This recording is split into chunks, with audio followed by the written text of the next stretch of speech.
Bendigo's youngest ever elected councillor, a Publican, and the CEO of Bendigo Heritage Attractions, one of the coolest and most loved tourist attraction organisations in central Victoria. I am talking about James Reade. And in this episode of the Remarkable Regional Business Podcast, I'm going to be unpacking a whole bunch of stories with James about where he's come from, what he's doing now, the organisations that he's been part of, and the one that he's leading right now. It is actually packed with some really great insight into the role of a CEO in a tourism organisation that doesn't make money from a lot of its main attractions. So it's really, really great. I hope you really enjoy it. Please drop a comment below if you pull something out that's valuable and interesting to you. I'll just let James and my past self take it away. James Reade, the one and only, thank you so much for joining me in the studio. Thanks, Caleb. It's good to be here. It's great. It's very exciting. Yeah, I can't wait to dive into your business journey. It's a funny one because a lot of the interviews I have founders, CEOs, they've done a couple of things and they're doing really well at it. You've done like a million things and I can see on your business journey that you've just been built in every little piece. You've taken something, and I'm keen to hear your perspective on that business journey. But just as a high-level overview, I had to write them down, right? Local government councillor, state government advisor, director, consultant, publican, if you would have called yourself that, owner of a pub, hotel, and a project manager, and now CEO. That's a long list, man. Yeah, it's been good. Life's been full of ups and downs and journeys, and lots of diversity in my roles. I think you touched on it before, like you kind of just accumulate different experiences and life experiences, and you roll through that. But life's never boring. It's just always fun. Yeah, I love it. So starting at the start there, I'm keen to get your brief thoughts on a few of the different roles that you've played in business and across your journey and what you've taken from them. Youngest ever elected councillor in Bendigo. Yes, I think that's still right. Yes, yeah. So decided probably a little bit naively at the time to run for election when I was 19. So I'd finished school. I'd been doing lots of community stuff. So Lead On, which was a great organisation in town. Doing lots through that. I was Young Citizen of the Year. Like my whole life was around community development. I really did that because I hated school, and it was.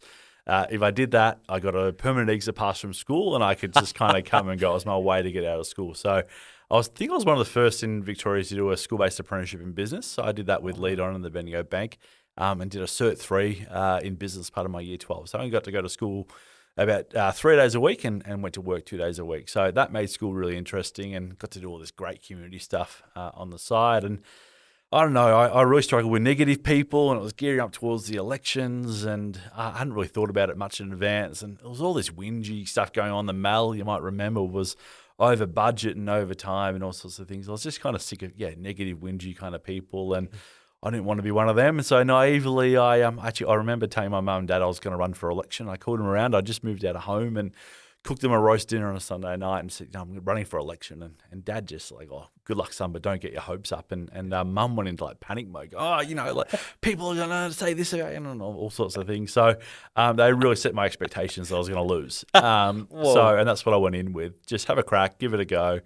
So my election campaign consisted of literally buying a new pair of shoes. And my flyers were very creatively done by myself on Microsoft Publisher. And printed at Bolton's down the road, and went door knocked. So I spent about 6 weeks every night after work door knocking and saying g'day to people, and I loved it. It was back when single wards were in the CBD, so my ward was the centre ward, so quite a small ward, so it was easy to door knock and get around, and it was a lot of fun. Just knocked on people's doors and asked them what they loved about Bendigo and how could we get more of it. It was quite a high-profile election at the time. We had some well-known big business personalities in time, and then myself, and managed to come through and knock a couple of them off and win the seat. And 4 years of what I describe as being the best, worst job in the world. So absolutely loved it and absolutely hated it at the same time. It was good. Wow. What were some of your key learnings, do you reckon, of that period of time? It's 4 years, right? 4 years. Lots of learnings out of it. That was my university degree, even though I did go and do one after council, but it was I learned more in that 4 years than I ever think I would. Often described, I went from a 19-year-old kid to a 19-year-old man overnight. So had to grow up and a little bit of maturity there. What did I learn? For me, it was around like the importance of strategy. And I love that kind of big picture, kind of where we're heading, what's the next 20 years look like. Whereas probably a lot of councillors want to focus on the potholes and the road and those kind of things. So I was probably looking forward a little bit more to some of that vision and strategy stuff. I learned a lot about resilience. I was quoting the paper as a kid doing a man's job. I very controversially, there was a thing back in Bendigo. It was called Walk Bendigo. And it was around pedestrianising the CBD, so making it a lot more friendly to walk around. So it wasn't around getting rid of cars, but it was around making that interface between cars and people a lot more attractive. So slowing down cars through using lots of different mechanisms and increasing accessibility and all sorts of things. But unfortunately at the council, the engineers got hold of it, and they did all the marketing and branding for it. So they called it this Walk Bendigo, and they didn't explain it and sell it very well. And naively, probably I was prior to the election, said I didn't support the concept of Walk Bendigo. But then I got elected, and I ran a couple of community forums, and there's a picture of me on the front page of the paper, kicking a former restaurateur out of the forum who was yelling up and abusing me and all sorts of things. But I got all the information and actually got researched a heap and looked and spoke to the designers and actually worked out it was a really good concept. And so I just, I didn't even think twice about it, but I changed my mind and just thought, you know what? Yeah, I said this beforehand, but it's actually good. And so I ended up being the biggest supporter of it. Wow. And that's, kid doing a man's job, naive is a cop out, all those kind of headlines. So for me, it was around that resilience. I was a football umpire back when I was a lot skinnier over my life. So just probably that thick skin and resilience to make good decisions and do good and make good things happen. And whether that's a popular thing or it'll be a tough decision, I think that's a part of leadership, just about making really good decisions. Yeah, I love that. Some people would probably be with maybe a little bit more quote unquote wisdom would think twice about how they changed their mind. But I love that you weren't bound by, all of the if, buts and maybes. That was just, that was your actual belief that and I think, I try to carry that through to current roles and in other roles as around doing the right thing and doing good. So whatever I do, whether it's in business or in community work, I think is bigger than me. So it's how you can do things that have helped the greatest amount of people with a greater outcome. Again, it won't be popular, but it's the right and best decision. Yeah. All right. So there was a little bit of a foundation in a couple of things you mentioned there, strategy and resilience and at council. What was your foray into the business corporate world, I suppose? Oh, I've done. So when I was on council, I decided it'd be a great idea to start a little mobile DJ business. Probably the worst DJ going around. Specialized in school discos and formals. Yes. True story. I had all this gear and equipment, and I sold my amps my subwoofer was actually about 10 years later. I was trying to explain to the guy that they'd never been turned on. And he's like, no, but there's scuffs and marks all over. I'm like, yeah, but I used to take him to gigs and sit him there, but I actually had none of the equipment to plug him in to power them. So terrible DJ, but so good. A lot of fun. So I did a lot of that kind of work, bit of consulting as well, which I liked, but I'm not great at working by myself. I need to be around people and things. So I liked getting out and the facilitation and those kind of community engagement bits. Worked with the Bendigo Bank and Lead on Australia. So I did a youth development role there. So got the chance to go and work all around Australian community banks around trying to get young people involved in community decision making, and I guess trying some of that tokenistic decision making versus genuine decision making and how we went about that. But I come from a small business family as well. So we owned a local mower and chainsaw shop here for for 20 odd years. We grew up in that.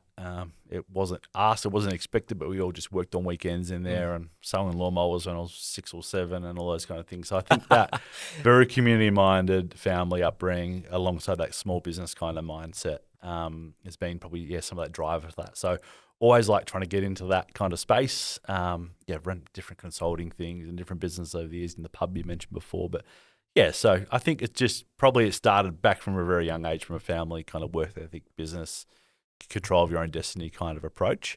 And then, kind of overlaps in lots of different roles. I love that. So fast forwarding to the hotel, the beloved Belmont, what were your favourite moments of that journey? Oh, without incriminating myself here, actually, when I was about 18, I lived over the road from the Belmont. And that was about 34 steps from my bedroom to my seat in the bar. Your seat. And it's one of those great pubs. It's about 150 years old, the pub, and it's one of those very last neighbourhood pubs. And you can go to the Belmont, you can still go there today. Great owners there now. You can walk in the bar there and sit at the bar by yourself, and 2 minutes later you'll be talking to someone and you'll have a best friend by the end of the night. So for me, it probably really aligned with some of that community development stuff that I was doing around that. It's a community centre. It's like a hub. So I was working down in Spring Street for a couple of years in state politics down there, and the Environment Minister's office and Youth Affairs Minister's office. A great guy, Ryan Smith, who I got to work with down there. He dropped out of school when he was 16, started in the mail room at a bank and ended up becoming the head of foreign currency exchange, and then went on to be minister, like a top guy. Whoa. A lot of time for him. And so I worked with him for a few years, and then, to be honest, I probably burned out a bit. So did 4 years of council, did lots of things while doing that, and lots of different fun businesses on the side, studying part-time as well over the years. And then, we went to the 2014 election. I'm not political at all. I'm not a member of any political party, but it was in a political role. So I was probably the only one of the very few advisors that was actually there for my expertise and passion rather than there from a political upbringing. So went to the election. Others were a little bit more engaged in that than I was, but I kind of packed up my office before the election. I thought the writing was on the wall, and finished up there and had the decision whether to stay in Melbourne or come back to Bendigo. And I guess I was probably a little bit burnt out and decided to take some time off and come back to Bendigo, and then stumbled across the old Belmont being for sale, and thought, you know what, every guy's dream. My accountant highly recommended I don't buy a pub. I didn't listen to her, probably should have.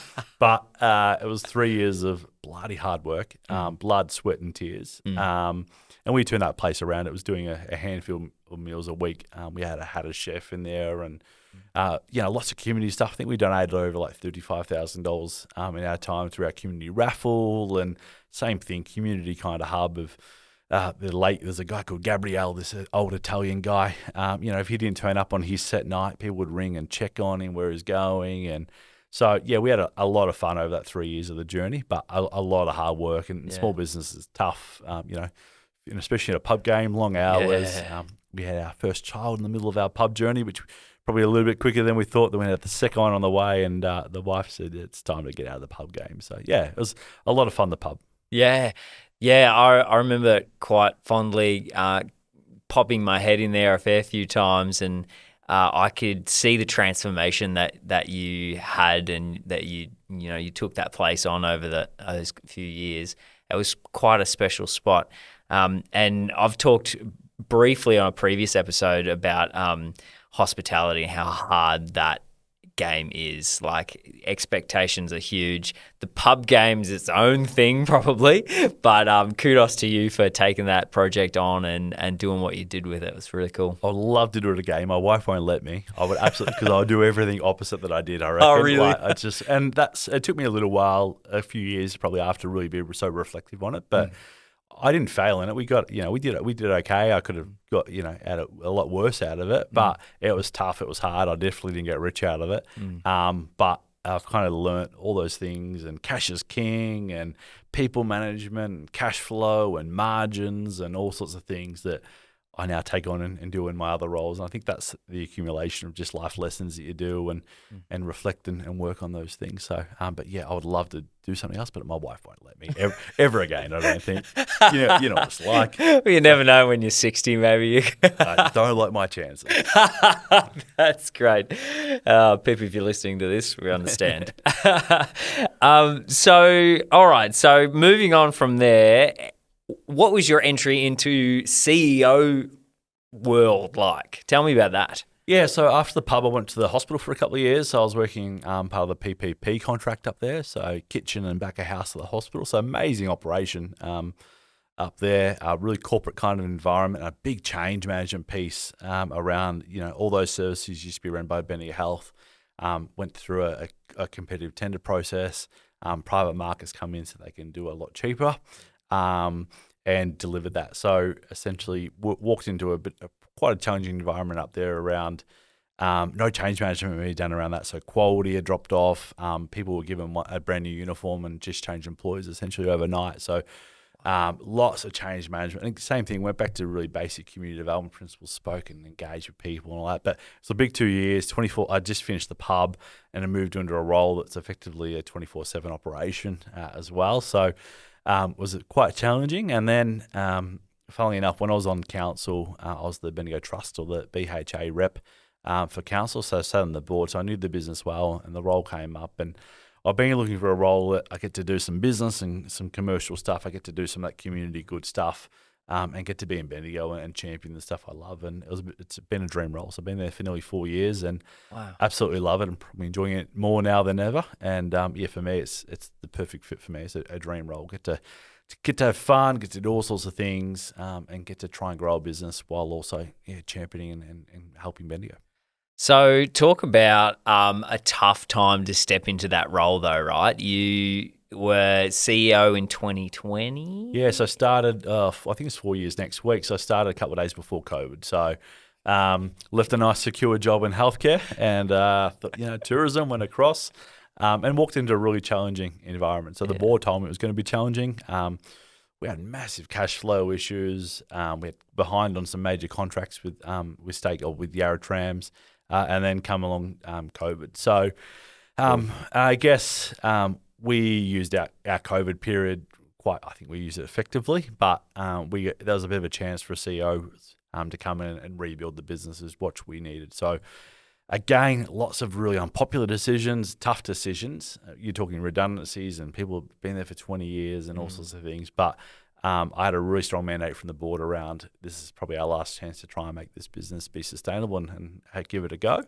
The trust has always had its challenges around financial sustainability, and so it was something we wanted to overcome. So lots of tough decisions. COVID gave us that chance to take a deep breath, and it's probably rare that from a CEO you get to rebuild a business and not have anyone around or not try and run your core business while you're doing that. So. Yeah, lots of change, big turnover in team, a really big culture around safety that we needed to improve, a big focus on professionalising and commercialising what we do. So, not relying on government handouts and that kind of culture. And really, I guess, making sure customers and our visitors are the number one priority. So, big culture change piece. I often talk, again, I made lots of mistakes in that journey, but I often talk we made what I say is probably 20 years of change management in 12 months. Wow. So we did stuff things up and we did things fast, but we're a very different business than we were 4 years ago, and COVID kind of provided us that opportunity. And we've bounced out of the other side of that really well. So, job keeping thing, we built cash reserves, we're in our best position that we've ever been in. Our wages, there'd be about $1 million less than they were 4 years ago, and we've probably increased $1 million in tourism revenue. So we're just again, systems, process, people. We had a really casualisation of our workforce, so trying to build, tourism and hospitality is often something you do when you're young, and then as you kind of grow up, you move out of that sector. So we create a lot of full-time positions with our business and took a gamble in some. In our business, there's lots of peaks and troughs. So at the moment, I don't need lots of full-time staff because that's our quietest period of the year. But come 2 weeks' time or 3 weeks' time, we do with Easter and things. So try to create careers and, I guess, invest in and try and get roles that people can see themselves in for a long term. So, yeah. Yeah, wow. So let's just take a little bit of a pause here and explain the Bendigo Trust and BHA. We have a lot of listeners that are not from Bendigo, so would have no understanding of what we're talking about. Can you give us the high level of what is Bendigo Trust and what is BHA today and what does it do? Yeah, I'll go back. So, do you want the full history lesson? Oh, yeah. The 10-minute history lesson. Let's go. So I'll take you right back. 1890, the first ever tram in Bendigo. So out to Eagle Hawk, battery powered tram. Amazing. They're ahead of the time. Like 1890, they're rolling out battery powered trams. So that's crazy. The cool, sexy part of that story. The unsexy part of that story is that it only lasted 13 weeks and went bankrupt. Because they couldn't get the battery trams up the hill in Eagle Hawk, and they used to have to commandeer horses to get it all the way. To pull it up. So unfortunately, it only lasted 13 weeks. But then they converted that battery tram to steam. And so we actually had a steam tram going in Bendigo for a while. Wow. And that didn't last that long. And then 1903, the Bendigo Electric Tram Car Company started in 1903. That ran to 1917. The SEC took over the tramways.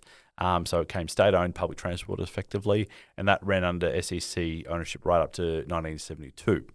And that's a big year for the trust because around that time, that was when their last tram operated in Bendigo. They were shutting down all the tramways, and that's when trams finished operating as public transport in Bendigo. And they were giving away all the trams here in Bendigo. They were sending off to museums all around the country and things. And there's a group that we fondly refer to as the Rebels who weren't happy with that. So a group of passionate tram enthusiasts and volunteers and locals who weren't happy with that. So they actually broke into the tramways one night and welded the trams. There's a truck on the way over from Adelaide to pick up a tram, and they got wind that it was coming over. They weren't happy they were going to lose a tram, so they broke into the tramways and welded the tram to the tracks and welded a pipe to the track so they couldn't get it out. Long story short, it was on the front page of the Herald Sun. The Premier at the time got involved, and he gave them a 12-month trial as a tourism operation to keep it part of the track. Wow. Going back in 1972. Wow. So this group of volunteers kept the tramways going, kept a huge part of our fleet, and that's when the Bendigo Trust was formed in 1972. And so the primary objective was around operating the trams, and we were the custodians of the trams. Fast forward to about the late 70s, early 80s, the Central Deborah Gold Mine became available as a site. Council, the community management of that site who owned that site, and a group of volunteers again created the tourism product on level 2 and level 3 underground. So they put in our tourism lift and stuff back in the 80s. Again, talk about visionaries at the time. Yeah. So the Bendigo Trust took that on, and we've had a journey around. We've run other things over the time, but we also run the Chinese Joss House now as well. So we're a not-for-profit. I've got an amazing board that support us in what we do. We're separate from council, but the sites that we manage are council-owned sites. So we've managed them, I think, very effectively for the last 50 years, and we do a great job of that. So we've got probably about 70 staff at the moment, volunteers as well across our business, and our mission and vision is around showcasing and preserving heritage assets and experiences. So we're all about telling the Bendigo story and the Gold Rush story and the trams, and we do that through some pretty cool ways of driving 100-year-old trams down the main street of Bendigo on a highway, or throwing kids and families down a big dark hole at our mine as well. So we've got some pretty cool products that we get to offer. They're pretty old products. They've been around for a long time. Yeah. So we've tried to build and reinvent a lot of them over the last couple of years as well. But yeah, we're pretty fortunate to get to do what we do here. Yeah, really cool. So the tramways, fun story about the tramways. I was sitting in a tram in San Francisco, going down to Pier 39 or whatever it is. And there was a plaque on the back of the seat in front of me, and it said, "This tram has been lovingly restored in Bendigo, Australia." I'm in San Francisco, and I just spotted. I didn't even know anything about the tramways work on restoration of trams, and here I am in America on a tram that's been in my hometown. I was like, I just flipped out. It was amazing. Yep. So obviously, the tramways have done a bit of restoration. Is that still something you do? Yeah, it is. So effectively, the tourist tram you see on the streets is a very expensive business. We don't make money out of that. Yeah. there's a lot of risk and compliance, a lot of maintenance and servicing of them. So the tourism emission doesn't make money from the tourism perspective. So there's been a vision over the years around creating effectively a social enterprise within our business to do tram restoration. So, we definitely do.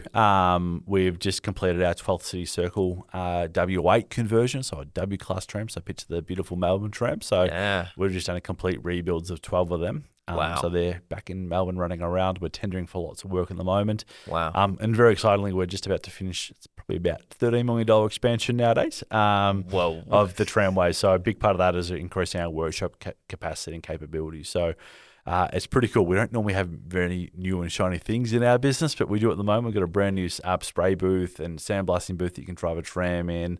Wow. Got a whole new tram storage facility, and we pretty much triple our tram capacity work as well. But we're going to really commercialise that space. It won't just be trams. We'll be doing all sorts of things. So we're trying to get into that commercial space to fund other parts of our business and try and run it quite commercially. Yeah, I love that. That's really a smart operation, understanding and seeing that the cool thing that the public sees is not really going to drive the financial sustainability of the business, but you actually get to have a global impact on. I can't imagine there'd be too many. The pool of old tram restorers at your level wouldn't be that big around the world, is it? Yeah, that's right. And it's not quite a lost trades kind of thing because, we do modern techniques and things, but there's a lost kind of, they don't make parts for the trams that we run anymore or things like that. So the guys at the moment are white metal pouring bearings and machining them, like some pretty cool stuff. That, wow.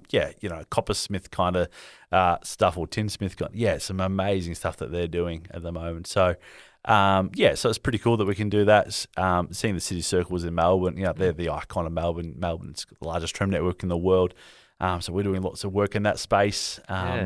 There's lots of opportunities, especially with our new facilities around that. So fingers crossed we can pull it off. We've got a big challenge ahead of us, but we've got some great space and great support and, a great team down there doing some awesome work. I love that. I'm going to ask a little bit of a follow-up question on the redevelopment and that whole process, because that's pretty big for the organisation. But I wanted to just briefly touch on the other super cool, one of the other super cool attractions and venues I suppose you've got is the Central Deborah Gold Mine.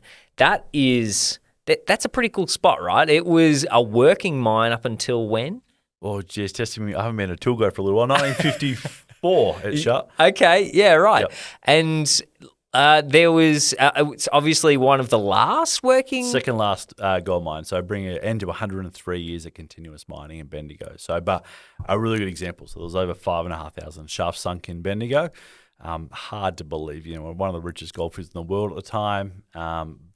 Shafts absolutely everywhere. And it's the last preserved one that you can actually go down and still see. So it's pretty cool. Wow, now that's pretty cool. Yeah, I had the pleasure of going down a long way.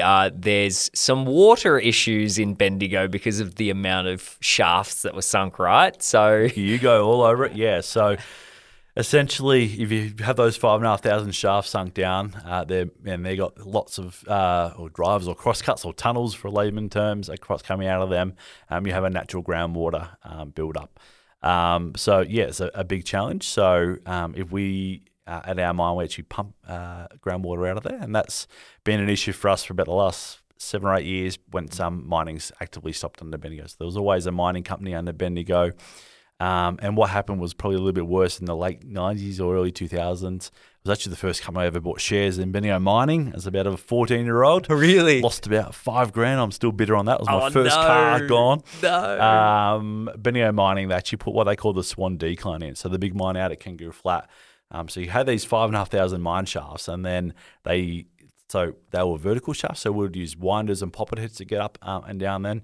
Modern mining, that's a really expensive way. It's a low-producing way to get rock and ore out to the surface. So they do decline mining. So they create a zigzag, effectively tunnel all the way through. So when they put that Swan Decline through, they actually connected a lot of the old workings together by cutting across a lot of those 5,500 shafts. So effectively, instead of just having isolated pockets of groundwater, you now have got less like big underground river network underground Bendigo. So And then because of the mining impacts and the mining, the exposed rock and all sorts of things, it's also high arsenic water and also high salt water. So it's been a period of uncertainty for us for the last 7 or 8 years. So we've been pumping water. I think you've been down to level 10 and seen that over the years. Yep. We've actually just completed a project where we've lifted that water up to level 4. So the pumps, put new pumps on at level 4. Quite a challenging project. We're using 126-year-old winder systems over poppet heads and things to do that. Oof. So a challenging project, but one that, we've completed. So we're now pumping water from level 4 underneath Bendigo. And we do that to stop water obviously rising up. So that's then pumped out to Epsom at the moment. But there's about a $50 million project about to be tendered out to build a whole new treatment plant at the old Kangaroo Flat Bendigo mining site. So they'll pump from our site out to Kangaroo Flat. They'll remove the arsenic and then discharge back into the creek. So it's going to be a cost there for millions of dollars forever. It's never going away, groundwater. Hopefully there's some more innovative, sustainable way to treat groundwater in the future. But huge cost, huge impact on our business. We're effectively the epicenter. But if we didn't pump Central Deborah, the argument is you could let it trickle to the surface and it comes a natural water flow and you wouldn't have to treat that water. But so many buildings and things are built on mine shafts in Bendigo. You'd have water come up about 16 or 20 different mine shafts across, CWD, and police stations would be, cells would be full of water and all sorts of things. So I know a few houses that are built on. One that I know of that's intentionally built on a that guy on a in shaft. Golden Square's got that. The mine shaft in his lounge room. Yeah. Yep. Crazy. I think my nana's house, the clothesline was on a mine shaft. That's the common story, It right, is in Bendigo? Yeah. 5,000 of them. Watch out for potholes on the way home. You never know, you might just disappear. So that's been good news is state government's committed to securing the future of Central Deborah. We're working with them around this $50 million project, which is huge. That is massive. So lots of infrastructure things upgrade. They're actually supporting us to put a new lift in underground as well. So we've got a couple of $1 million out of that, which is great. So that's going to help a lot of our emergency and safety stuff. And that's probably one of our biggest challenges as we navigate, things like industrial manslaughter and new safety regulations and things. So how do we keep doing to make sure we can provide people experiences, but make sure we do it safely as well?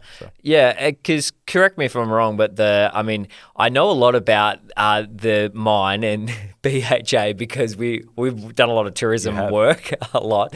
But the Central Deborah has got the same regulations as a working mine in terms of safety. Without going through the Act, there's Chapter 15, I think it is, of the OH&S Act is all around mining. So we're a prescribed mine under legislation. So I'm not a responsible mining manager, apparently.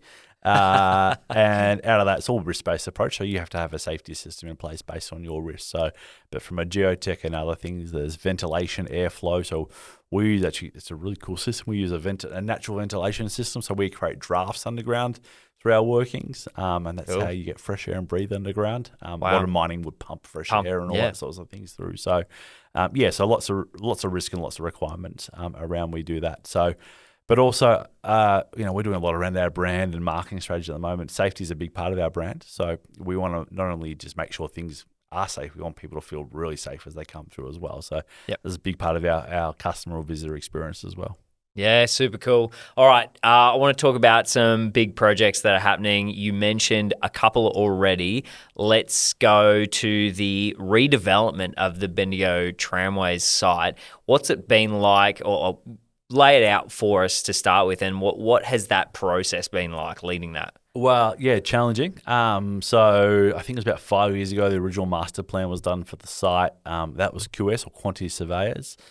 That's a job actually I think I'd be good at because you get to just make up any number and have no accountability. So it was QS $10.7 million. And, okay.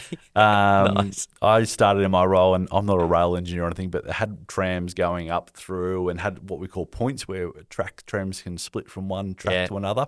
I think like a set of points is like $500,000 alone for one set of points, and there's like 16 sets of points in there and stuff. So we worked out very quickly it's actually not going to happen for $10.7 million. I think we got in funding. So we did an EOI at a market, and market is the best people to tell you. The builders are the best people to tell you what it's worth, and that ranged from 40 to 80 million that project. So we're like, okay, we need to go back to the drawing board around this. So the site, we've got lots happening down there. I mentioned before we've done a fit out of the existing heritage building and our workshop space there. There's a site behind which VicTrack own. It's a really challenging site. It's an old fuel depot, so it's completely flood prone and it's completely contaminated. So yeah, the joys of both. So that's now effectively become a storage shed. So there's going to be 30 trams stored in there, and that gives us room to move some of our old trams out of our existing workshop and move across there. We'll also just open our tram cafe down there as well, which is really exciting. Got stuck on the coffee machine this morning. It was nice and busy. Nice. It was really good. So we've converted one of our old tram number 3 or tram number 122. It's a maximum traction tram, original SEC tram. Started its life in Melbourne, then finished in Bendigo. We've converted that to a cafe tram. So that was sitting probably the last 25, 30 years out in the paddock or at the gasworks, rotting away. Wow. So bad that even when we lifted it, like the roof snapped into two and had mold and everything all through it. So got rid of the mold and now converted it to a cafe, and it's come up a treat. So and that was great. That site down there is pretty special. In 1903, it was built as the oldest operating depot, continuous operating tram depot in the country. Wow. And so it's great to have people and public back around there as well. Yeah, it's a really special spot, and obviously through the redevelopment process, that whole site's been closed, right? Yeah, so COVID effectively gave us 18 months, 2 years, and then 2 years of works down there. So it's the first time we had tram stop there 2 weeks ago for the first time in nearly 4 years, which is it's exciting. So it's great to have people back. Wow, there's been a lot of activity there and a lot of really cool things that people can see and do there. It's a pretty amazing spot. Wow, so that's the redevelopment. And what's the timeline for opening your? So we're doing a partial opening. Hopefully about May we'll have the official opening. So we're only not far away at all. So you are on the doorstep. Yeah, hopefully we don't find any more contaminated soil, and we should be fine. No, we're pretty close to being finished, so, which is exciting. And that's a great project from our perspective. So VicTrack, who they own, I think they're the biggest landholder in Victoria. Wow. Chris Olds there, who's the CEO, sits on our reference group or chairs our reference group. She's been a great supporter of us here. We've got the council. So VicTrack are putting in, I think, 6 or 7 million. Council's putting in $1 million towards a project and been project managing for us as well. So nice. I'm doing a heap of work with council around that space. And then Regional Development Victoria through their funding as well have been a big supporter. So it's great to see it all to come together. As I said, a really challenging project, but a really good outcome considering, we started just before COVID. The project cost escalation from supply chain and price of steel and everything all went through the roof. So we're very fortunate that we actually still have a project that we can deliver. So that is amazing. So I'm keen to dig out some learnings from some of the challenges that you've experienced, right? And if you were going to go back to James starting some of the businesses that you've done or working in some of the organisations, what advice could you pull from now and give back to younger James? Oh, younger James. Seems like a lifetime ago. I was talking to someone this morning at the Tram Cafe, and they've just retired. And I was telling him, I actually wrote an article in the paper, and we used to have this thing called Loop. You might remember Loop. It was every Tuesday in the Addy. You get to write an article, and I wrote an article about I didn't want to be one of those people that work all my life. I want to be people, someone that is at work to live to work. So I didn't want to do that. So I wrote an article that I was going to work for 4 years, and then every 5 years I'm going to take a year off and retire for a year and then come back into work. I think I've been working full-time for nearly 20 years, and I just had 4 weeks off, which is the longest break I've ever had. Oh, my goodness. So it didn't quite pan out. Didn't quite work out. So we're talking off air before around family and life, and I've got 3 young boys, and so 6, 5 and 2. And an amazing wife. And I think that's probably been the biggest, it sounds a bit cliche, family changes everything and all those kind of things. But I was someone that was so focused on my career, and I've been in books about how important career and life and community development is and all sorts of things. And that's been a really big mental shift for me, that it's okay to balance things and, and enjoy family and life and do school pickups and be that present dad. So that's probably the biggest awesome balance and the biggest adjustment in my life over the last couple of years, in particular around just to be that dad and be that supportive husband. And work's important, and I love what I do, and I think it's important that people care, and discretionary effort and all that stuff's really important. But that balance between life and family is also critical. Yeah, and something that you could have benefited from maybe earlier on, do you think? Oh, yeah, I think I don't think I've done a bad job, but it's Yeah. probably just one of those evolution around. It's been a big adjustment for me personally. Like, I'm feeling guilty that I'm not at work or doing something or going back into the office after the kids are in bed. And, just so I guess it's probably that leadership maturity from my perspective is around what's important. I've been on a big journey from around myself around, um, I would say I'm really an effective manager, but then how do you become that effective leader? So how do you build a strong team around you? So I'm doing a lot of work in that space around, delegating and building that culture of that team and trying to check in with people and all sorts of things. So that's probably part of my leadership journey around that as well. Around I don't have to be. I did a brain. I think it's an Enneagram. I think it's the program. Yeah, and I'm off the charts. I'm being quite open here, but I'm absolutely off the charts on being an effective controller. I think my profile Effective controller. So I like to have this sense of control, and that's when I'm most effective. But control doesn't mean I need to do everything. Control just means there needs to be a sense of knowing what's happening or being across it. So that's been my big thing. I'm off the charts around action focused and action orientated. So I thrive on doing things in action focused, and that's probably reflects my leadership style. So I love probably where I am. There's very little bureaucracy. I love being the decision maker. If we need to do something, if we need to get you in to make a video or whatever it is, we can quite quickly. And I like that nimbleness and all that as well. So I haven't answered your question. I've completely I love it. No, this is great. What would great my lesson content. be? But so some of that kind of stuff as well. No, that's really cool. I love what you just touched on there is really interesting. Have you found that working in, the Bendigo Heritage Attractions, it's not a small organisation, could be seen relatively, but, 70 employees that's a decent team. And the ability to be quite agile at the same time, is that a fairly rare thing in your experience from past? You've worked in much, much larger organisations. Hey, is that something unique to where you're at now, or have you found that ability in a larger organisation as well? No, I'd say it's unique, and it's something. I think my last job at the hospital, if I wanted to order cutlery for the patients or something, you have to do a risk assessment. You would have to go through 60 forms, and that sounds terrible. It was horrendous. So just big corporate kind of structure, and that's what I think we're trying to build, this culture of nimbleness, and that was. Nimble, it's a bit cliche, but that was our kind of buzzword through COVID. So we had to be responsive. We created this thing called Alpha Academy in the middle of COVID. Yes.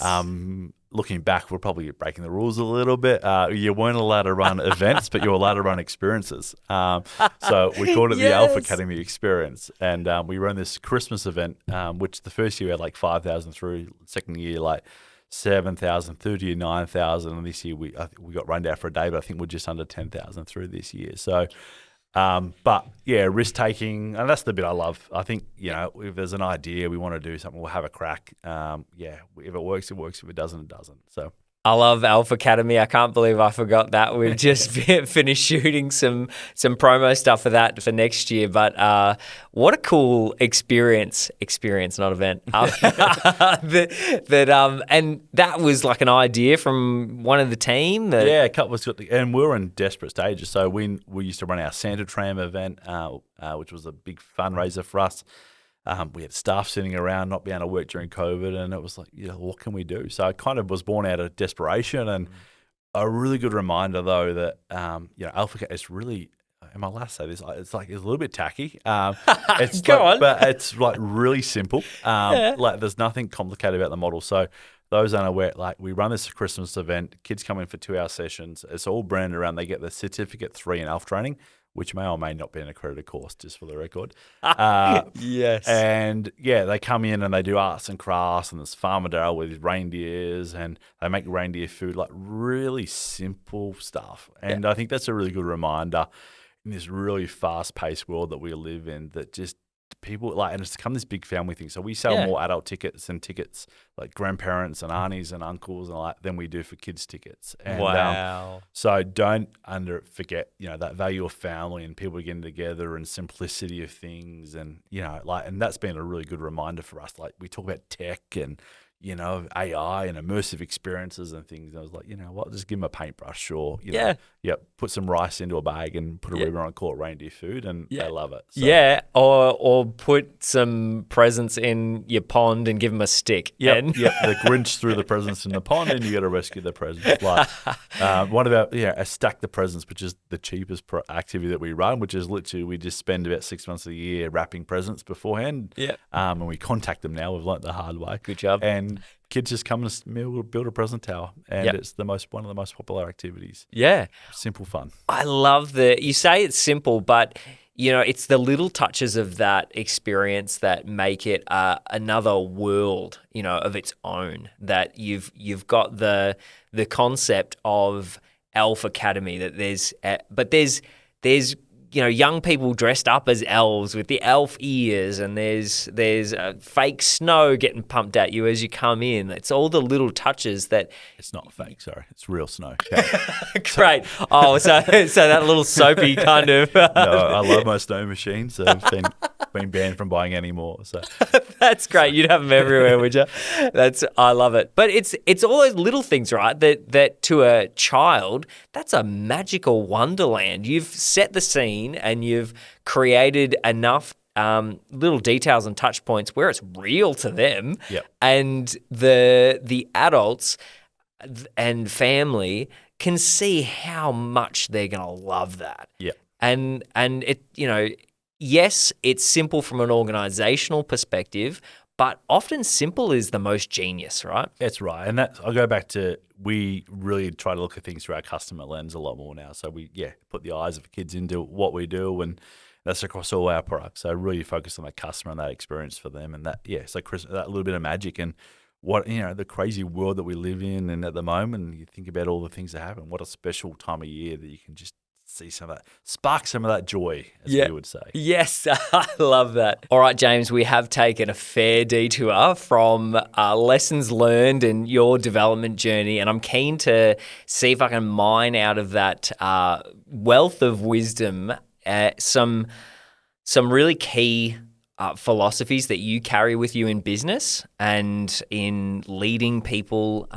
You shared a little bit of absolute gold about the journey you're on in understanding your own leadership style and becoming a great leader. But what would you be able to share with me about some of the key philosophies? What do you think is most important as a business leader?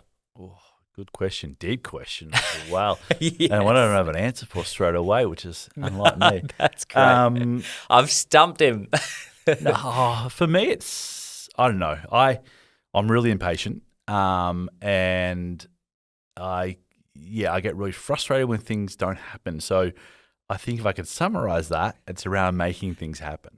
Okay, that's a positive angle. So it's I don't know, you'll come up with people that say you can't do things or it's too hard, and the easiest answer is no for everything. So it's just around how you navigate that and make it happen. Yeah, you might step on some toes, you might break some rules, you might do some things, but just make it happen, have a crack and make it happen. And if it works, it works. If it doesn't, there's always a learning there somewhere in there as well. I love that, actually. It's the heart of an entrepreneur, right? That there are no boundaries, or the boundaries and rules and pathways and proven systems that other people operate in. They're great and they might work for people, but that doesn't hold back an entrepreneur from saying, "Well, I'll just make a new way to do it." And that's right. That innovation and growth and things. And I don't know, I think we spend a lot of time trying to put people in boxes and to categorize people and do things. And I haven't told many people this. I don't even know whether I told my parents, but I'm recently diagnosed adult ADHD, which has been an interesting journey for me. And it kind of, my wife's like, "I told you so." Like, it makes a lot of sense. And it's something I'm quite proud of. But also I think it's one of my strengths around just bouncing around and ideas and focus and attention and all sorts of things. And I think we spend a lot of time, trying to, in education and all sorts of things, trying to just control that. Whereas I think it's great to, I've never fit the box at school. And as I said, I mentioned I hated school. I had a teacher that suggested I should become a plumber. Like, she clearly doesn't know my little soft hands. No way I would survive being a plumber. And just, I spent my 21st birthday debating an 82-year-old councillor where the best spot for toilets are on the nightclub precinct. Like, I haven't done things by the book, I guess, and I think that's okay. And I think more people, we've kind of get this life journey kind of mapped out. You should do this, or this is the process you should do things and stuff. And I'm like, I love that disruptive kind of nature, and that's I wouldn't say I'm the most disruptive person, innovative ideas and stuff. But I love watching people's journeys who are can come up and disrupt a sector or an industry, or do something different and break that rules and challenge that norm. So that make it happen disruptive kind of thing, and play to your strengths. You'll know your strengths and you can play to them. And some people might try to control or put you inside that box, but you'll know your strengths and how you can get the best out of them. That's gold, James. You've nailed it there. I love that. So as we round out this conversation, I want to know what is next for Bendigo Heritage Attractions and what is next for James Reade. So Bendigo Heritage, we're doing lots of stuff. I guess the last few years have been around make financial sustainability, so sustain our business. We're now really entering a growth chapter of our business. So again, a little bit impatient. We want to grow our business and do more. So we've got a really good platform. I've got a really supportive board around that same mandate around growing our business. So we want to see how we can do more and help and support other similar organisations across Bendigo or even bigger around that. So we've got this great platform now. It's around growth around that. So what that is, we don't know yet, but that's what we're going to start that conversation around growth. For me, again, I go back to there's lots of opportunities out there, and you get the phone calls every now and then around something that can pop up, and I go back to I need a role that I'm engaged and stimulated in. I need a role that I can have flexibility around kids and family, and I need a role that's a little bit meaningful. And for me, I think I started this by saying I'm loving my job, probably more enjoying it than I ever have. So. I'm quite comfortable at the moment, which is very unusual for me to not get itchy feet and want to go do something else. But yeah, I'm loving it, and I've got a lot of stuff that's unfinished that I want to finish through. And as I mentioned, I've got a board that is really supporting me on that journey as well. So and as long as I stay in those roles that have those elements for me, and that's what BHA is providing me at the moment. I'm pretty content. I love that. If people want to connect with Bendigo Heritage Attraction in any area, where's the best place to go, do you think? Jump on any of our websites or LinkedIn, or hit me up through there. Happy to connect in any way. And again, love quirky, disruptive ideas. So if there's something out there that we haven't thought of before, love to hear about it. Oh, I love it. I hope some really cool, amazing next Alpha Academy level ideas come shooting at you. It'd be great. Thank you so much, James, for spending the time with me. I've got so much from listening and interviewing you on your journey, and I can't wait to see what you do with BHA and the team on the journey forward. And well done on your journey, mate. I've known you for a long time now, and you actually filmed our wedding and all sorts of things, and it's been great to see your business grow as well, and playing a really key role across our community around these conversations, which is great. And I don't think we stop and reflect enough, so it's great. I haven't stopped and reflected on my journey for a long time, so it's great to sit here and have a chat with you today, and appreciate it. Well done. That's it for another episode of the Remarkable Regional Business Podcast. If you loved this episode, or if you got something out of it, why don't you drop a comment below and hit that like button. And there's also 2 really good episodes that you could follow this up with here and here.